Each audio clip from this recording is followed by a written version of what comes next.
So I don't want to go too far into this because this is a little more focused on this game. But because it is this game, I think it's fair that we have to at least discuss the where do you go from here, right? Ohio State's going to play in a New Year's Six bowl game. They're 11-1. They're going to be a top 11 team in the country. There's no way they're not playing on a New Year's Six game. The question is it the Orange Bowl? Is it the Fiesta Bowl? I don't think they'll be in the Cotton Bowl. It's not the Sugar Bowl or the Rose Bowl because those are the playoff games. And look, I mean, we left Ohio Stadium last year feeling like, it's okay, where are we going? And it's not going to be a playoff game. And they got a little lucky; things fell their way. I don't think there's a 0% chance that Ohio State, it still is playoff hopeful. I don't think it's completely over, but I think there is a far more complicated scenario that exists that would allow them to get in the playoffs this year. And I said this post game last year, and I'll stand by it again. I mean, I think it's the truth. If you don't win your conference and you don't beat your rival and you're in a 4-team playoff, I don't think you belong in the playoff. I'm not saying Ohio State last year wasn't one of the 4 best teams in the country. I thought they were.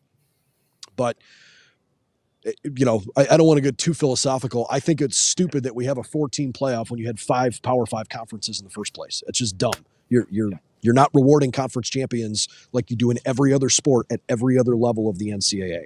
So the fact that you're going to a 12-team playoff next year obviously takes some meaning away from a game like this because it wouldn't knock the Buckeyes out of the playoff. That's part of what stings here. That said, they have to start, once it becomes official one way or the other, they have to start making some decisions about, okay, how does this thing move forward? Who's going to play in that game and who doesn't? Who's going to be your quarterback in that game and who isn't? Do you play Kyle McCord the whole game? Do you give Devin Brown some run? Do you give Keenholz some opportunities? I don't know. Ohio State needs to look top to bottom and evaluate this thing and say, where can they be better? Because, again, by their own standards, if you're measuring how successful you are by whether or not you win this game 3 years in a row, it's not good enough. It's really interesting to see how it's going to shake out because, in this bowl season where they are now, like you're going to see whoever's going to the draft, they're going to, withdraw their name from, they're not going to play because the bowl games really don't mean much. And we've seen it. I mean, you were out there in Pasadena a few years back and, that was the birth of Jackson Smith and Jigba. So who plays and who's that next guy, It was also kind of the birth of Marvin Harrison Jr.